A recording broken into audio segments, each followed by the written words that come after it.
Masyarakat awam perlu diyakinkan bahawa sistem jenayah kita tidak harus diganggu, diperalatkan. Ini ada kaitan juga dengan laporan yang saya kemukakan kepada polis yang mengaitkan penglibatan Tan Sri Musa Hassan dan Tan Sri Gani Patel dalam percobaan memadamkan maklumat sejak tahun 1998-99. Saya merayu supaya keselamatan doktor dan keluarga yang membuat laporan ini terjamin dan mereka tidak terdedah dengan apa-apa bahaya, dihilangkan seperti mana yang pernah kita dengar sebelum ini. Saya, Azizah dan keluarga tentunya terkesan juga dengan tuduhan dan tomahan fitnah yang baru. Tapi alhamdulillah dengan bahan bukti yang baru ini memberikan kelegaan yang besar kepada kita. Saya telah juga memberikan kerjasama kepada pihak polis dalam penyiasatan, termasuk terpaksa telanjang dan kemaluan diperiksa dan diukur. Walaupun saya tidak pernah yakin dengan kaedah penyiasatan polis. Sekarang kita harus kembali tertumpu kepada permasalahan negara dan rakyat, supaya Malaysia dapat mampu berdaya saing dan tidak diheret dengan satu percubaan mengalih pandangan kepada permasalahan politik, ekonomi dan kegawatan yang ada sekarang. Sebab itu saya ingin menggesa kerajaan supaya tinggalkan cara dan kaedah yang tidak profesional,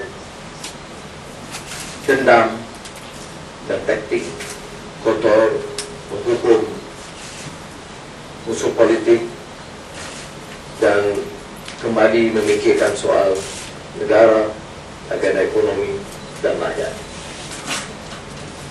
Terima kasih. Saya faham hukum Mariah wadah sebenarnya. Betul lolok wadah sorry kursi. Right. The hospital report leaked yesterday confirms our contention that the allegations leveled against me are baseless and politically motivated, and that the complainant is an outright liar working hand in glove with those in power to assassinate my character and attempt to derail the people's aspirations for transformational change in Malaysia. This report makes a mockery of the so-called impartial police investigations and clearly shows the dubious but persistent attempts to incriminate me by whatever means employable. How else can we fathom why the police, during the last 4 weeks of their thorough and professional investigations, have overlooked such a critical piece of evidence? I condemn in the strongest terms their negligence, dishonesty and recklessness in humiliating the nation by dragging us all through this vile and filthy charade. Our refusal to submit a DNA sample has been vindicated. The failure of the police to disclose this medical report all but confirms their intention to frame me. Although quite apparent even before yesterday, their desperate attempt to collect a new DNA sample is now even more clearly a last-ditch effort to build a case where none exists. The statement by Bar President Dato Seri Anwar in response to this latest development bears repeating. I quote, "The credibility of the Malaysian justice system as a whole is therefore at stake.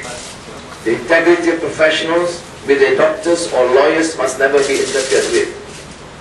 The public must be left in no doubt that the criminal justice system in this country will not be misused or abused. Several weeks ago, I filed a police report implicating Musa Hassan and Ghani Patail in the conspiracy to fabricate and suppressing of evidence in my 1998 case. The ACA subsequently opened an inquiry into the matter.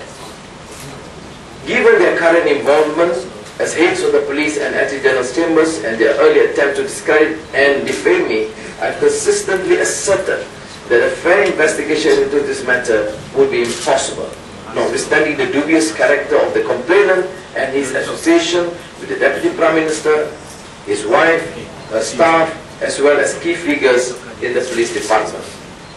I reiterate earlier calls to ensure the safety and the security of the doctor who authored this medical report. Reports that he and his family may be in danger must not be taken lightly, given earlier instances when key witnesses in high-profile cases in Malaysia have been threatened, coerced, or gone missing.